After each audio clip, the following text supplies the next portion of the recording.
I play that music sometimes when I walk into a room. Hey there, YouTube, what's up? I got a new camera.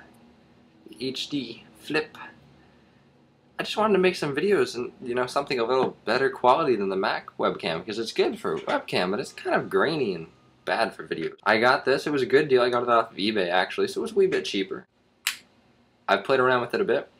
The video quality is actually really good. The audio quality is good too. I just need to buy a tripod for it. I'm gonna get one of those Gorilla Grips, so yeah. Happy Tuesday. It's a sad day. This is the last video I'm ever gonna make in the train. I love this train actually. Like, it's really cool. Like, whoever thought that for my summer job I'd be working inside of a train. Every day we have kids that come and open up that door and they look inside and they're so excited to see a train, and then they see offices and like desks and computers and they get so sad. It's actually really cool. I wish I could film it. September's coming up. You know what that means. It's time to go back to school. Well, maybe. And I only say maybe because apparently there's 8,000 support workers for Ontario colleges that are planning to go on strike because they don't make enough money, or they feel that they don't. They're currently making $18.27 an hour to $44.91 an hour. Now, $44 an hour is pretty damn good. But they want more, naturally, because everyone does. They want 10% more. Now, 10% more is a fairly high negotiation stake. Normally, pay increases are in the 2 to 3% range, and they're asking for 10%, so there's definitely going to be more negotiations. Now, hopefully they get something resolved, because unlike high school, when teachers go on strike, they just say, oh, don't worry about it, and the school year is just shortened. But in college, it doesn't quite work like that. If you guys remember, back in 2010, they were on strike for 2 months, and people actually lost a lot of tuition money, and they actually had to pay more money and stay later in the school year. So let's hope it doesn't work, because honestly it's just going to be an inconvenience for us all. I actually want to go back to school. And speaking of school, I'm glad I discovered this now, just going into the new year. Maybe I'll use it, I don't know. But it's called Kibbin, I think. Kibbin. Anyways, it's an online editing and proofreading community. So far they have 3,864 professional screened editors. These editors have to sign up to send in samples of their work to prove their authenticity. So being a student, you would write a paper, say a 1,000-word essay, you would send it in, costs around $10.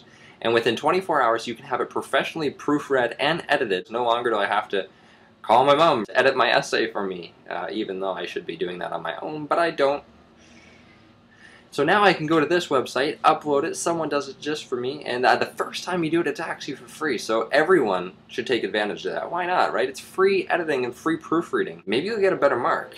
And Blackberry's back in the news, but for a good reason this time, which is actually really exciting. Being a Canadian company, they always have a spot in my heart, and I love to hear Blackberry news. I had a Blackberry, but the screen broke, so now I have one of these shittier phones.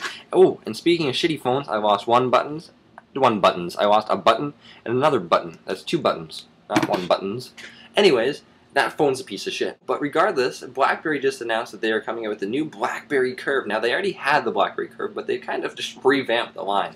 There's 3 different models. The only difference between the 3 models is connectivity, which to the average user honestly does not matter. It's more towards the corporate side of things, so they can connect it with the network and the company. Regardless, it's a new, sleek, stylish, sexy phone for BlackBerry, and hopefully the phone won't get recalled. It seems like they work. They did an extra month of product testing before they even announced it, because I think everyone remembers what happened with their tablet. They all had to be recalled. So BlackBerry really made sure they covered their ass this time, and it seems like it worked. So look for it and maybe pick one up. Support a Canadian company.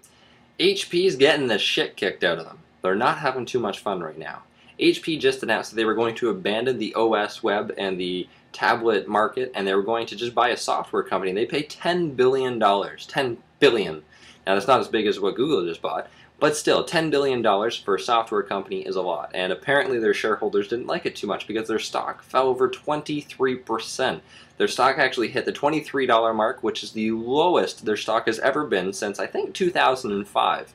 The company pulled out of Web OS after it lost $336 million. $336 million gone, or 23% of your stock.